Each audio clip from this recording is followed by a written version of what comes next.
শুভ সকাল।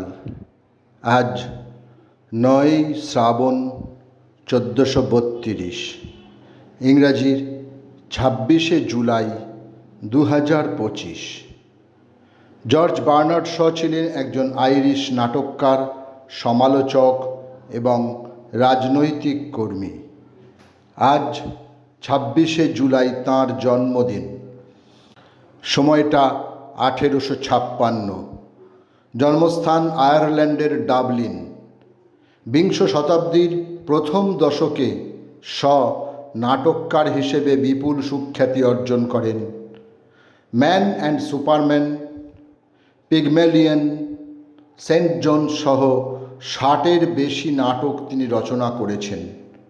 ১৯২৫ সালে তিনি সাহিত্যে নোবেল পুরস্কার অর্জন করেন। প্রখ্যাত কবি, গীতিকার এবং সুরকার হিসেবে বাঙালি শিক্ষা সংস্কৃতিকে চিরস্মরণীয় করে রেখেছেন রজনীকান্ত সেন। আজ তাঁর জন্মদিন। ১৮৬৫ সালের ২৭শে জুলাই পাবনা জেলার সিরাজগঞ্জে সেনভাঙা বাড়িতে তাঁর জন্ম হয়। স্বদেশী আন্দোলনে তাঁর গান ছিল প্রেরণার উৎসস্থল। মায়ের দেওয়া মোটা কাপড় মাথায় তুলে নে রে ভাই, দিন দুঃখিনী মা যে তোদের, তার বেশি আর সাধ্য নাই।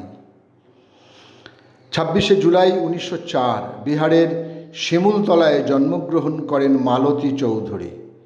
তিনি ছিলেন রবীন্দ্রনাথ ঠাকুর ও মহাত্মা গান্ধীর ঘনিষ্ঠ সহযোগী এবং তাঁর বড় পরিচয় হল বিশিষ্ট মহিলা সমাজকর্মী।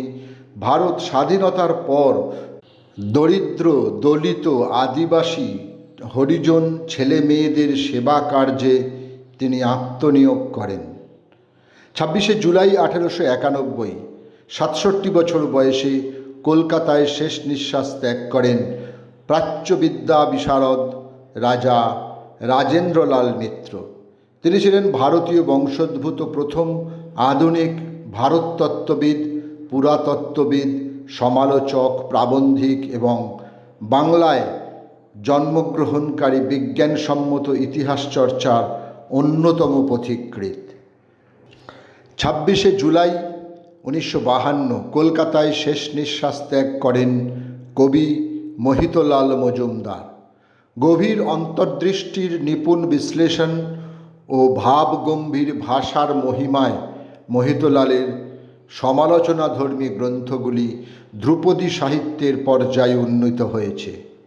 তিনি অনেকগুলি ছদ্মনাম ব্যবহার করতেন, যেমন কৃত্তিবাস ওঝা, চামার খায় আম, সব্যসাচী, সত্যসুন্দর দাস, মধুকর কুমার কাঞ্জিলাল ইত্যাদি। চিন্ময় চট্টোপাধ্যায় ছিলেন একজন ভারতীয় বাঙালি রবীন্দ্রসঙ্গীত শিল্পী। ৮৪ নম্বর রসা রোডে তিনি বসবাস করতেন, যার বর্তমান নাম চিন্ময় চট্টোপাধ্যায় সরণি। লিভারে রক্তক্ষরণজনিত কারণে ১৯৮৭-র ২৬শে জুলাই মাত্র ৫৬ বছর বয়সে তিনি পরলোক গমন করেন। আজাদ হিন্দ ফৌজের প্রথম গুপ্তচর ছিলেন নীরা আর্য। নেতাজি সুভাষচন্দ্র বসুর জীবন বাঁচাতে তিনি নিজের স্বামীকে হত্যা করেন। তিনি ছিলেন একজন দুর্দান্ত দেশপ্রেমিক, সাহসী ও আত্মসম্মান বোধে গর্বিত মহিলা ছিলেন তিনি। স্বাধীন ভারতে জীবন ধারণের জন্য তিনি ফুল বিক্রি করতেন, কিন্তু সরকারি কোনো পেনশন তিনি গ্রহণ করেননি। ২৬শে জুলাই ১৯৯৯ তাঁর প্রয়াণ ঘটে। আমার প্রভুর জন্য, উড়ন্ত নামাবলী, দাঁড়াও তর্জনী, মাস্তুলের পাখি, ভেঙে যায় অনন্ত বাদাম ইত্যাদি গ্রন্থের রচয়িতা কবি বিজয়া মুখোপাধ্যায়। তিনি ছিলেন সংস্কৃত ভাষা ও সাহিত্যের অধ্যাপিকা এবং প্রভাবশালী কবি। আজ তাঁর মৃত্যুদিন। ২৬শে জুলাই ২০২০ ৮৩ বছর বয়সে কলকাতায় তিনি পরলোক গমন করেন। সকলকেই আমার আনত প্রণাম।